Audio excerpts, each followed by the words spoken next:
বিয়ের পূর্বে কোনো মেয়ের সাথে কথা বলবি না, খবরদার, তোর যোগ্যতা নেই ওর সাথে কথা বলার। তুই কে রে?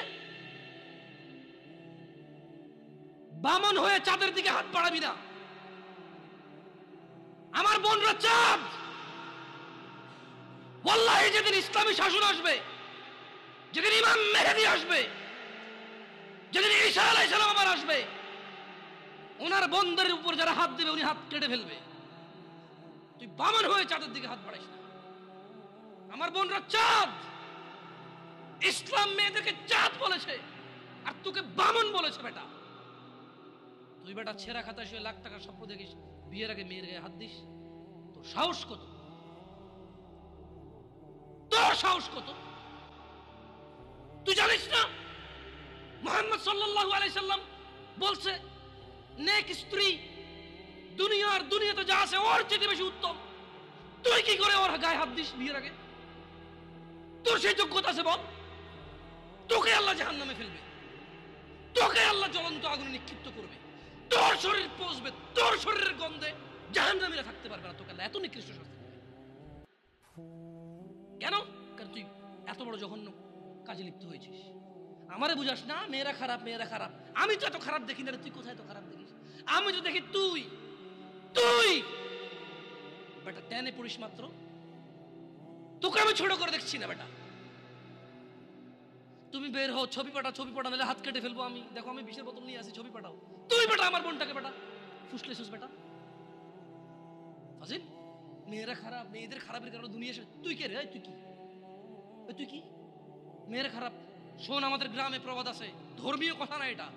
এখন যেটা বলছি এটা প্রবাদ, এটা ধর্মীয় কথা না। কোনো মেয়ের যদি একবার হাঁটুর উপরে কাপড় ওঠে আর নামে না বেটা। তুই উঠাইছস হাঁটুর উপরে কাপড়, ও উঠায়নি। হাঁটু পর্যন্ত তুই উঠাইছস, আর এখন সে নামাচ্ছে না। তুই মনে করিস তুই বেঁচে গেছিস না? তুই মনে করিস তুই জিনাই জেনা না? না বেটা, ও তোর সাথে জেনা করেছে, এরপরে তোকে বাদ দিয়ে আরেকজনের সাথে করবে, আরেকজনের সাথে করবে। আর তুই সূচনা, তুই ওকে শিখাইছিস এটা। সব গুণ তোর উপরে আসবে বেটা। তুই নিজের ছোট পাপিষ্ট মনে করিস না? তুই মনে করিস কি হয়েছে, আমি তো একটা চুমাই নিছি। আমি তোকে বলছি ছবি তুলে পাঠাও, টয়লেটে যাও, ব্লাউজ খুলে ছবি তুলে পাঠাও, জামা খুলে ছবি তুলে বেটা ফাজিল। আল্লাহ তোকে হিদায়াত দিকে আমিন। ভয় পা, আল্লাহকে ভয় পা ছোট ভাই আমার। সবাই বুড়া হয়ে মরে না, বহু মানুষ যৌবন্ত অবস্থায় মরে যায়। ছোট ভাই আমার, তোর ঘরেও বোন আছে, ভয় পা, আল্লাহকে ভয় পা। তুই এত বড় অপরাধে লিপ্ত হইস না। তুই মেয়েদের হাঁটু পর্যন্ত কাপড় তুলিস না। খবরদার, তুই এটা করিস না। মানুষ তো বেশি নাই, তারপর আলহামদুলিল্লাহ সবাইকে কবুল করুন। যেহেতু ঘরোয়া পরিবেশে বলেন তো, কোনো মেয়ে, আপনার বয়স তখন 16 বছর ছিল আর কি। আচ্ছা যান, কোনো একটা 14 থেকে 18 বছরের মেয়ে আপনাকে বলছে চলো আমরা একসাথে থাকি, বলেন 1 লাখ একটা পাবি না। 1 লাখ আমি বলে দিচ্ছি। চ্যালেঞ্জ হলে আসিও, তুমি প্রমাণ করে দিও, যাও। মেয়ে কি বলো? মেয়েরা প্রেম হারাম ইসলামে বিয়ের পূর্বে সম্পর্কই হারাম। কিন্তু এর মধ্যেও কোনো মেয়ে ছেলেকে বলে না কিস করো, আমাকে একটা তোমার লুঙ্গি খুলে ছবি পাঠাও, বলে না। প্রত্যেকটা ছেলে বলে, এভরি সিঙ্গেল ছেলে বলে এটা।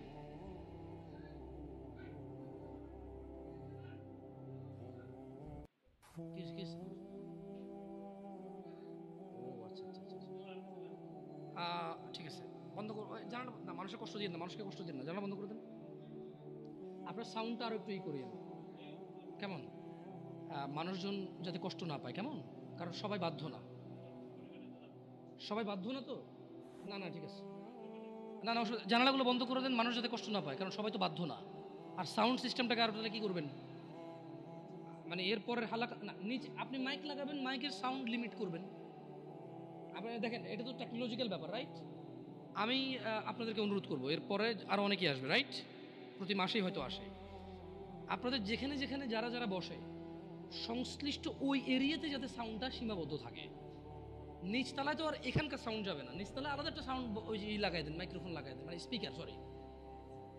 নিচতলায় কি আর একটা, আর মাটিতে বাড়ি দিলে কে চেতে ওঠে, ওটা তো হয়। যাই হোক, তো তোমরা এই অন্যায়টা করবা না। আর যদি তোমাদের মনে হয় যে না, তোমাদেরকে কোনো 16 বছরের 17 বছরের যুবতী মেয়ে বলছে যে মানে আজে বাজে অফার করছে আমাকে বলিও, আমার ফেসবুক আইডি তো জানাই আছে না, আমাকে বলে ভাই ভাই ভাই এক আজব ঘটনা ঘটে গেছে ভাই, 16 বছরের মেয়ে আমাকে বলতেছে আজে বাজে কথা। না, কাঁটা দিয়ে কাঁটা তোলা লাগে সবাই বলে, কিন্তু কাঁটা দিয়ে কাঁটা তোলা যায় না। ঘিও সোজা আঙ্গুলেই নিতে হয়, না উঠলে বাঁকা করা যায় না। বাঁকা করলে উঠবে, কিন্তু অন্যায় করতে হবে।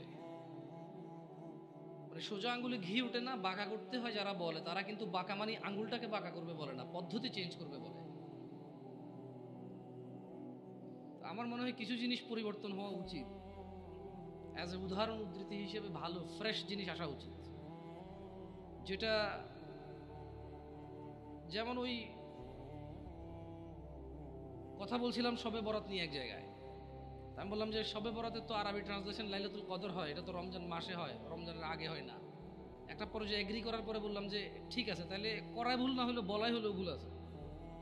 তার মানে কিছু উদাহরণ উদ্ধৃতি দেখা যাচ্ছে যে আপনি মিনিং ভুল নাই কিন্তু বলাই হলেও ভুল আছে, অথবা ভুল বের করা যেতে পারে, অথবা যে উদ্দেশ্যে বলা হয় উদ্দেশ্যগুলো ভালো না।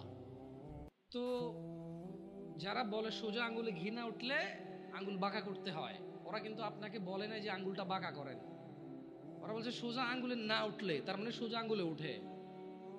আপনাকে কিন্তু ওরা এটা বলতেছে না যে আঙ্গুল সোজা রেখেই উঠাইতে হবে, বলে বাঁকা করতে, তার মানে পদ্ধতি চেঞ্জ করতে, তার মানে হারাম পথ অবলম্বন করতে। প্রয়োজনে কঠোর হবেন কারো প্রতি, প্রয়োজনে নিজে ভুল সিদ্ধান্ত নেবেন, ওরে দেখেই ছাড়বেন, খাইছি তোরে, এই টাইপের। আবার কাঁটা দিয়ে কাঁটা তোলা আসলে যায় না, কাঁটা দিয়ে কাঁটা তোলা যায় না। এটা মানে কি একজন লোক খারাপ, আপনি তারে পারতেছেন না, এবার আর খারাপের হায়ার করছেন যে ঠিক আছে তুই তারে বুঝা, আমি তো পারতেছি না, এবার ওই বুঝাই দেব, ঠান্ডা করে দেব। তো এটা কেন বলছি এই উদাহরণ, এটা রিলেভেন্ট মানে আমাকে নিয়ে আসছে আধুনিক সমাজে যুব সমস্যার সমাধান নিয়ে কথা বলতে। আমি নিজে যেমন ইয়াং, মানে কাঁটা দিয়ে কাঁটা তোলার মতো অবস্থা হয়ে গেছে, এটা সম্ভব নাকি? মানে এরকম তো ওহি আসে নাই আমার জন্য যে এরপর আর আমার ভুল হচ্ছে না। আল্লাহ আল্লাহ আশ্রয় দিক ভুল থেকে, চেষ্টা করবো সবাই আমরা ইনশাআল্লাহ। তো যখন আসলে যুবকদেরকে নিয়ে কথা বলতে চাই বলি, কারণ আমি ইয়াং, আমি আমার ভাই ব্রাদার নিয়ে কথা বলবো, খুব স্বাভাবিক। আমি আমার ভাই এবং বোনদের বুঝি, হয়তো অতটা না, অল্প কিছু কিছু, সব না। তো এটা অনেকেই বোঝে, হয়তো আমাকে আল্লাহ বলার তৌফিক দিছে, আপনাকে আল্লাহ বলার শোনার তৌফিক দিছে, এটা আমাদের মধ্যে ম্যাচ করছে। নাহলে জানে না এরকম মানুষ কিন্তু কম, সমাজে জানে না এমন মানুষ কম, আর মানে এমন মানুষও কম। একটা জায়গায় সিমিলারিটি আছে, জানে না এমন মানুষও কম, আবার মানে এমন মানুষও কম। তার মানে অধিকাংশ মানুষ জানলেও মানে না। আমি মানে বর্তমান যুবকদের যে প্রবলেমগুলো, এগুলো শুধু যুবকদের ইস্যু না, এগুলো এখন বড়দের ইস্যু। আপনি জানা বলেন, নেশা বলেন, এক লোক 20 বছর বয়সে সিগারেট খায়, সে 50 বছরও খায়, তো এটা আসলে কি যুবকের সমস্যা বলবেন না বৃদ্ধের সমস্যা বলবেন? It's a human problem actually, এটা মানুষের সমস্যা। ওর লোক, ওর চরিত্রেরই প্রবলেম, ওর এবারে জোয়ান চরিত্র আর বুড়া চরিত্র বলে কোনো কথা নাই জায়গায়। আর এক লোক গাঁজা খায়, মদ খায়, জানা করে, ও বিয়ের আগেও করছে, বিয়ের পরেও করে, তো এটাকে জোয়ান সমস্যা বলবো আমি? যেটা জোয়ানদের সমস্যা, এটা যুবকদের সমস্যা না। তাহলে ভাবিরা যে অপকর্মে লিপ্ত হয়, ভাবি কখন হয়? যখন কারো বিয়ে হয় তখন সে ভাবি হয়। বিয়ের আগে কেউ ভাবি হয় নাকি?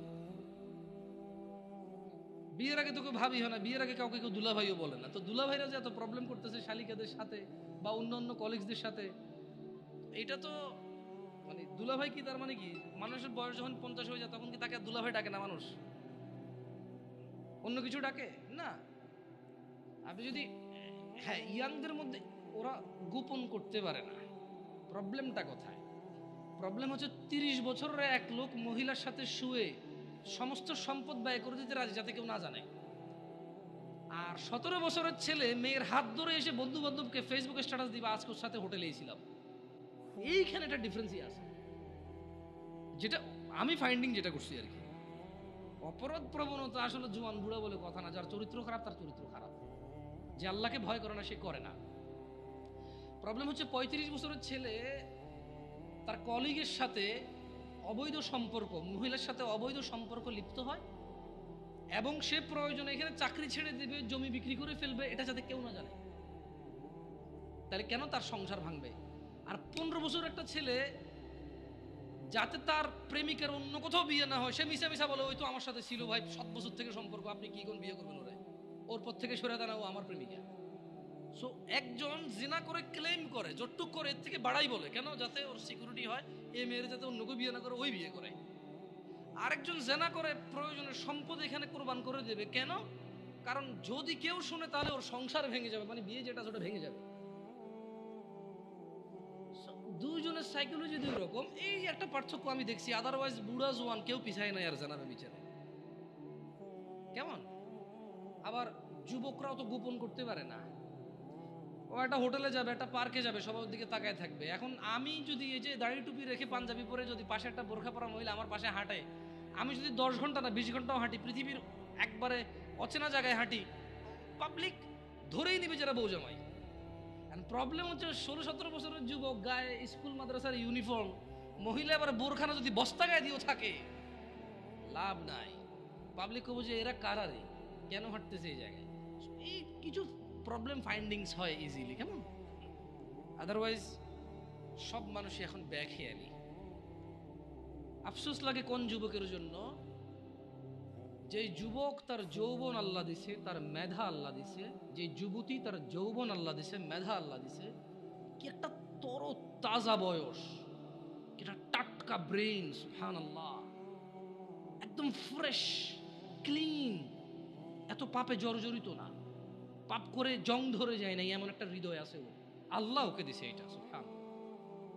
ওই হৃদয়টা দিয়েও সে অনুভব করে না আল্লাহকে এবং দ্বীনকে। সে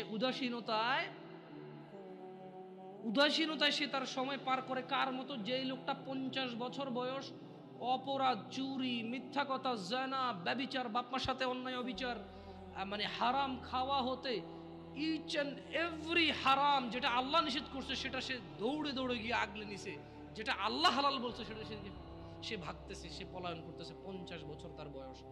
জং ধরা হৃদয়ের মানুষ যেমন বেখেয়ালি, আর 16 বছর, 20 বছর, 22 বছর, 25 বছরের যুবক ভাই অথবা যুবক বোন ওর মতোই উদাসীন। এই জিনিসটা আমাকে কষ্ট দেয়। তোমার হৃদয়তে তো জং নাই, তোমার তো এখনো মানে যদি পাপ কম বেশি যাই হোক, ক্ষমা চাইলে এটা ক্ষমাকারী কে? আল্লাহর কাছে কোনো কিছুই কম না, কোনো কিছুই বেশি না। আল্লাহ যে পিঁপড়া সৃষ্টি করছে এটা তুচ্ছ না, আবার পুরো পৃথিবীর আসমান জমিন ভর্তি যদি কেউ অপরাধ করে এটা আল্লাহর কাছে বেশি না। বুঝতে পারছি?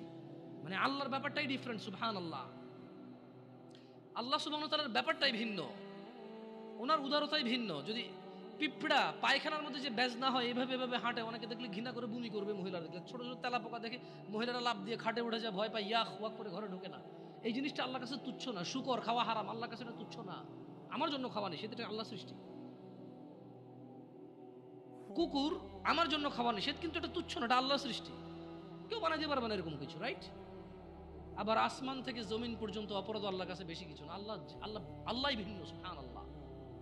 ওনাকে, ওনার ইউনিকনেস, ওনার প্রত্যেকটা জিনিসে ওনার সমতুল্য সমকক্ষ কেউ নেই, কিচ্ছু নাই, উদাহরণ উদ্ধৃতি নেই ওনার ব্যাপারে আমরা কাউকে উদাহরণ দিব, উদ্ধৃতি দিব এরকম নেই। উনি একক অদ্বিতীয়, উনি সো ইউনিক, সুবহানাল্লাহ। উনি আলটিমেট ইউনিক, এরপর আর কিচ্ছু নাই। সো যুবকদের এই জিনিসটা খুব খারাপ লাগে, উদাসীনতার এই ব্যাপারটা। আল্লাহ সুবহানাহু ওয়া তাআলা কোরআনুল কারীমে বলেন যে আফা হাসিবতুম আন্নামা খালাকনাকুম আবাসা, তোমরা কি মনে করেছো বা তোমরা কি মনে করেছিলে যে ওয়া আন্নাকুম ইলাইনা লা তুরজাউন, মানে তোমাদেরকে আল্লাহ অনর্থক সৃষ্টি করেছেন এবং তোমরা আল্লাহর কাছে ফিরে যাবে না, তোমাদেরকে আল্লাহ ফিরাই নেবে না, ওনার কাছে ফিরতে হবে না, তোমরা ভাবছো? মানে 20 বছর বয়স, তোমার ঘুম আসলে ঘুম আসে, 2 দিন জেগে থাকতে চাইলে জেগে থাকতে পারো, হ্যাঁ, বল করতে পারো, ক্রিকেট খেলার সময় বল করতে পারো 60 কিলোমিটার বেগে, ফুটবলে কিক দিলে যে গোলকিপারে ধরে ওর হাত লাল হয়ে যায়, গরম হয়ে যায় তোমার কিকের পাওয়ারে, হ্যাঁ, তুমি এক দৌড় দিয়ে বুলেটের গতিতে যা হুন্ডার কাছে রেস দিতে পারো, সাইকেলের আগে দৌড়াইতে পারো, হ্যাঁ, আস্তে করে লুকিয়ে থাকা জাম্প দিয়ে যায় বিড়াল ধরতে পারো, পাখি ধরতে পারো, হ্যাঁ, রাতের 2টা বাজে কাউরে ভয় পাও না, প্রেমিকার ঘরের সামনে যায় শার্ট খুলা তুই বাইরে বিড়ালে ব্লেড দিয়ে হাত কেটে এলাম, এগুলো বলতে পারো, চ্যালেঞ্জ দিতে পারো। তুমি একটা কিছু না, হ্যাঁ, তুমি একটা কিছু মহিলা মেয়ে বয়স 15, 16, 18, 20, 22 বছর পর্যন্ত এত কিছু করে না। এই 14 থেকে 18 ভিতরে বাপকে বলতেছে যে তুমি লাগবে না, আমার ও আছে, ও হইলেই চলবে। কত মানুষ গরিব আছে না, কি হয়েছে, নানা ধরনের উদাহরণ উদ্ধৃতি, মন যা চায় তা বলতে পারে। কেন এখনো জোয়ান যুবতী কোনো বিপদ চোখে দেখে নাই, যুবক যুবতী এখনো অভাব দরিদ্রতা চোখে দেখে নাই, বাপের ঘাড়ের উপরে খায়, যা খুশি তা করে, যেদিকে খুশি সেদিকে যায়, যা খুশি তা বলে। আল্লাহ বলছে যে আফা হাসিবতুম আন্নামা খালাকনাকুম আবাসা, তুমি যা খুশি তা করো, আমি তোমাকে তৌফিক দিছি, তাই বলে কি তুমি মনে করো আমি তোমাকে অনর্থক এমনি এমনি সৃষ্টি করছি? ওয়া আন্নাকুম ইলাইনা লা তুরজাউন, আর তোমাদেরকে কি আমি আল্লাহর কাছে ফিরে আনবো না আমি, এরকম ভাবো তোমরা? ইকতারাবা লিন-নাস হিসাবুহুম ওয়া হুম ফি গাফলাতিন মুরিদুন, মানুষের হিসেব নিকেশ মানে প্রবলেমটা কোথায়? প্রবলেম হচ্ছে আমাদের বিবেক বুদ্ধি কোন জায়গায় নামছে। আমরা অসুস্থ মানুষের ব্যাপারে বলি, দিব্যি বলি না রে প্রচুর অসুস্থ বা ইদানিং আর সুস্থ হয় না, এগুলো মারা যাবে। মানে আমাদের কাছে মনে হয়েছে মানুষ অসুস্থ হইলে মরে, আমরা কনফার্ম হয়ে গেছি মানুষ বুড়ো হইলে মরে, আমরা কনফার্ম হয়েছি মানুষ অ্যাক্সিডেন্ট হইলে মরে, আমরা কনফার্ম হয়েছি মানুষ অসুস্থ হইলে মরে, আমরা কনফার্ম হয়েছি মানুষ ক্রিটিক্যাল সিচুয়েশনে মরে। এমনি এমনি যে মরে যেতে পারি এটা আমরা মানে ইমানে রাখি না। এটা আমাদের কাছে মনে হয় যে মৃত্যুর একটা সিস্টেম আছে, মানে এটা আমি হব, জোয়ান হব, বুড়া হব, চুল দাড়ি পাকবে, তারপরে মরবো। আমি যে এনি টাইম মরে যেতে পারি এটা আপনি দেখেন আমাদের মধ্যে যারা আমরা জোয়ান আছি, আমরা কিন্তু কেউ বলি না হ্যাঁ রে ভাই যে কোনো সময় মারা যেতে পারি রে। আমরা সবসময় বলি যে আমার দাদা অনেক বুড়ো হয়ে গেছে, বাঁচবে না মনে হয়, আমার আম্মা আইসিইউতে দোয়া করেন ভাই বাঁচবে না মনে হয়, আপনার ভাবিটা ভাই বাচ্চা হওয়ার সময় মানে এক্সট্রা ব্লিডিং হচ্ছে, বাঁচবে না মনে হয়। ঠিক আছে ওগুলো ক্রিটিক্যাল সিচুয়েশন, কিন্তু এরকম হাসপাতালে গেলে যদি মানুষ মারা যাইতো তাহলে কেউ হাসপাতালে যেত না। তার মানে হাসপাতালের রেশিও কি 100 জন ঢোকে 30 জনও মারা যায় না। আমি ভুল বলছি?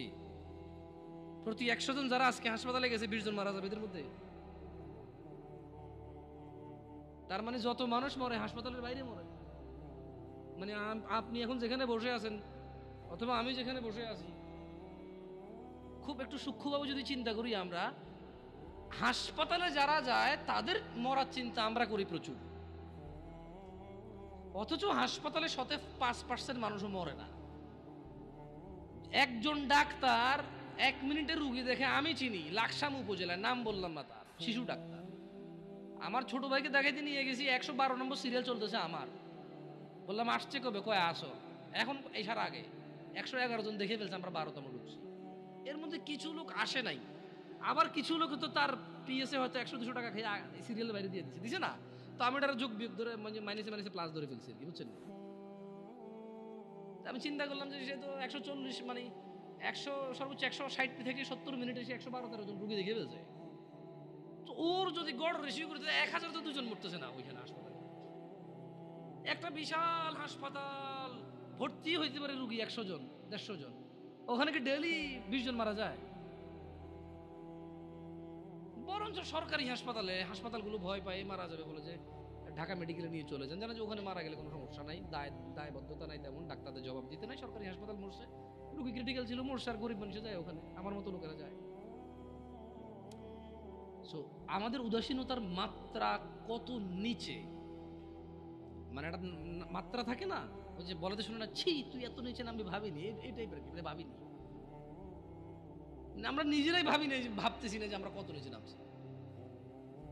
অথচ আল্লাহ সুবহানাহু ওয়া তাআলা বলেছে ইকতারাবা লিন-নাসি হিসাব, আপনি বলছেন মরার কথা, আমি আর আপনি এখানে ডিসকাস করতেছি 2023 ডিসেম্বর, আজকে 1 তারিখ, রাইট? আজকের দিনে আমি আর আপনি ডিসকাশন করতেছি আমরা কেন মরার কথা ভাবি না, খালি অসুস্থ রোগী ভাবে, কিন্তু আল্লাহ মরার কথা না।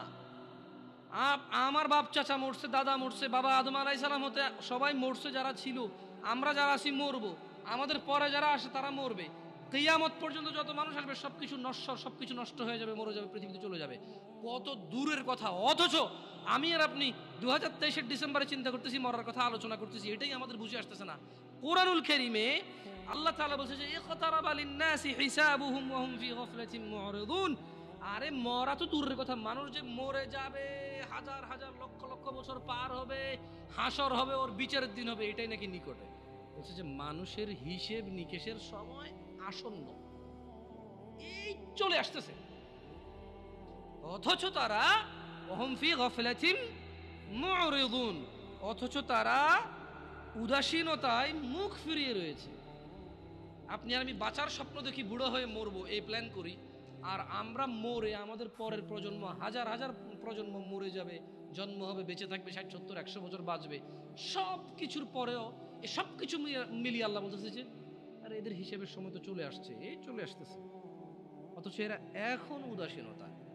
আপনাদের মনে হয়েছে কি কিয়ামত ঈসা আলাইহিস সালাম আসবে, তারপরে মানুষ ওপেন কুকুর বিড়ালের মতো রাস্তাঘাটে জানা করবে, মানুষ পশুর মতো আচরণ করবে, মানুষের আল্লাহ নাম ডাকার মতো লোক থাকবে না, তারপরে কিয়ামত হবে? এটা তো ঠিক কথা, এটা তো সমষ্টিগত কিয়ামত, মানে এরপর আর কোনো কিছু অবশিষ্ট থাকবে না। এরপরে কি, যখন ওই কিয়ামত হবে তখন আর কোনো কিছু কি অবশিষ্ট থাকবে না। কিন্তু যে ব্যক্তি যেদিন মারা যায় তার কিয়ামত তখন শুরু হয়ে গেছে।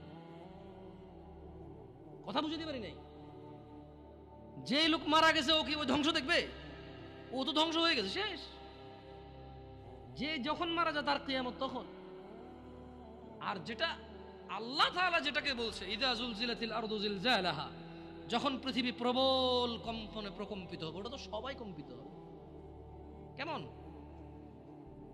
আচ্ছা, তো যুবকদের বা যুবতীদের উদাসীনতার মাত্রা এত নিচে যে শুধু বড়রা মুরব্বীরাই মরবে, ওরা মরবে এটা মনে করে না। অনেক সময় বলে যে এখানে মা বাপের খুব বড় একটা বাজে ভূমিকা থাকে। কেমন? আমি বড় অবাক হলাম, আমার কাছে মেসেজ আসে ছেলেপেলের, যে আমি কলেজে পড়ি, স্কুলে পড়ি, ভর্তি হয়েছি, দাড়িটা রাখার আমার খুব ইচ্ছা। আমি, কেউ বলে হুজুরদের, কেউ বলে আলেমদের, কেউ বলে শেখদের, যে যার মতো করে বলতে পারে, বলে যে আমি ওয়াজ মাহফিল কিছু লেকচার শুনি, দাড়ি রাখার এত প্রবল ইচ্ছা আমার, এত শখ, আমি দাড়ি কাটবো না। কিন্তু বলছে যে হুজুর, আমার দাদা, দাদু, আব্বা আর আম্মা, একটা পরিবার এত জঘন্য হলে কিভাবে হবে?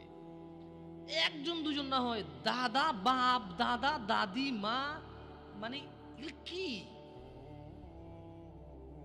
আমি ওই দাদাকে বলতে চাই, তোমার বাপে মুজরা করে নাই, তোমার ঘরে টেলিভিশন ছিল না, প্রযুক্তি ছিল না, তোমারই এখন দাড়ি রাখতে মন চায় না। তুমি তোমার নাতিকে আর ছেলেকে যে দাড়ি রাখতে দিচ্ছ না, পর্দা করাচ্ছ না মেয়েদেরকে, তো যাদেরকে রেখে পৃথিবীতে চলে যাবে, ওরা তো ন্যাংটা হাঁটবে গো, ন্যাংটা হাঁটবে ওরা। তুমি বলছো যে একটু ঢাকো, নাহলে শরম। হ্যাঁ, ওরা ন্যাংটা হেঁটে বলবে সাহসের ব্যাপার, পর্দা হলো মনে। তুমি বলতেছো যে পর্দা হাত পা সব ঢেকে চলাকে বলে না, মনের পর্দা। তো ওরা এটাকে পুরো অ্যাপ্লাই করে ফেলবে। এটা আফসোসজনক কথা। কেমন? মানে একটা পরিবারের বাপ যদি বলে ছেলেকে দাড়ি কাটতে, ছি ছি ছি ছি ছি, এটা ঠিক এরকমই তো, যে কেউ কোনো বাপ তার ছেলেকে বলতেছে তোমার বোনকে বিয়ে করো। হ্যাঁ, এই এতক্ষণ এটা দাড়ি কাটার কথা বলছে, নাউজুবিল্লাহ বলে না, অথচ দুটি আল্লাহর বিধান। মানে ব্যাপারটা হয়ে গেছে কি, মহিলা তার স্বামীকে বলতেছে তুমি ভালো হও, প্লিজ তুমি ভালো হও। তো ভালো কিভাবে হবো আমি? তুমি না সিগারেট খেও না, ওকে খাইলাম না। তুমি না অন্য মেয়েদের সাথে কথা বলবো না, হ্যাঁ বললাম না। তো তুমি না নামাজ পড়ো, হ্যাঁ পড়লাম। তা আমি বিয়ে করবো না, না। আরে বেটা, নামাজ পড়তে আল্লাহ বলছে, বিয়ে করতে আল্লাহ বলে নাই? বিধান দুটা কি দুজনে দিছে নাকি? না না, আমি ইনফ্লুয়েন্স করতেছি না, আমি নিজেই একটা করছি আলহামদুলিল্লাহ।